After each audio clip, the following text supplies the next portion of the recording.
Let's move on because all of these are really infuriating and idiotic, self-inflicted wounds that we are doing to ourselves, that we are sabotaging our future. But you actually wrote recently about a really interesting study on the effect of poverty, and again, a lot of these cuts are what these cuts are doing is leading to more poverty, or making the people who are already in poverty, making their lives much worse and much more complicated already. The study is really just it's interesting as hell. So tell us about that study you wrote about the effects of poverty on a human being's brain. So a lot of people assume that people are in poverty because they make poor decisions.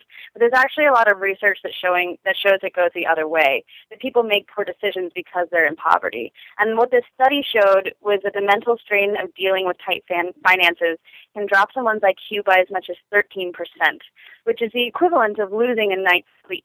So basically the researchers said someone who lives in poverty, it's like they are pulling an all-nighter every single night. You can imagine, I mean, we all know what it feels like when you don't have a night's sleep and how poorly you function. That's what it's like to live in poverty and constantly be thinking about how you're going to survive financially day to day. It lines up with other research that has showed huge impacts of poverty on the brain. Another study found that financial scarcity can sap mental capacity, which hurts short-term decision-making, which means that low-income people are more at risk of making short-term decisions that hurt them in the long run. Again, the correlation being that when you're in poverty, your decisions are impaired, not that your bad decisions got you there.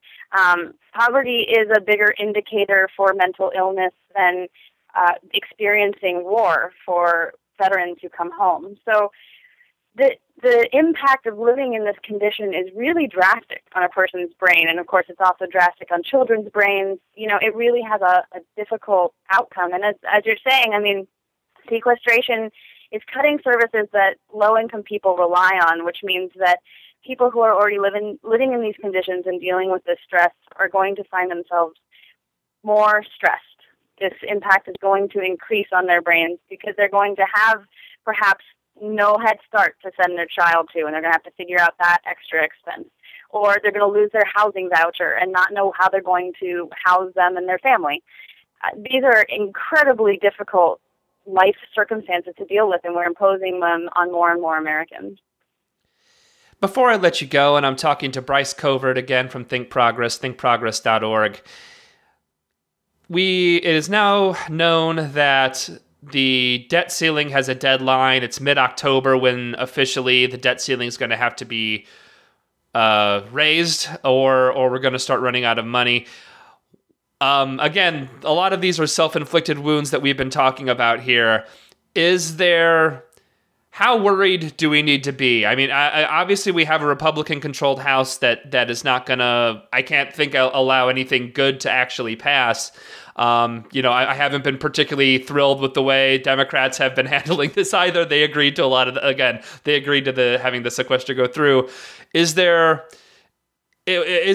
Can things get worse? I mean, what are because I can't really see things getting better, but what are the chances of things getting much worse when it comes to the debt ceiling? Things could definitely get worse. I mean, last time we went through this, we had our credit rating dinged. We avoided actually defaulting on our debt, but we came so close that the ratings agencies downgraded us, which is huge. It was historic. The hope is this time we will not repeat that. But again, a fully functioning Congress would just raise the debt ceiling by routine. It's happened many times under Reagan, under President Bush, and now the Republican Party, since a couple of years ago, have decided that it's a hostage we're taking to get their priorities across, but it is a very dangerous hostage to threaten to shoot. Defaulting on our debt, actually not raising the debt ceiling and meaning that we can't pay the people who we owe money, could be catastrophic. I mean, one person basically said to me, if you thought the financial crisis was bad, get ready for another one. So hopefully the Congress will decide it's not worth it to play with fire, but We have not seen such logical thinking in the past. Bryce Covert from Think Progress. She's the economic policy editor, thinkprogress.org. Again, as I've been saying, this is actually a major story, the actual consequences of the sequester that is so underreported, and it's something that is affecting so many people. And your coverage of it has really been top notch, Bryce. Bryce Covert. You can find her on Twitter at Bryce Covert. Thank you so much for all your reporting, and thanks for being on the show again. Thanks so much for having me.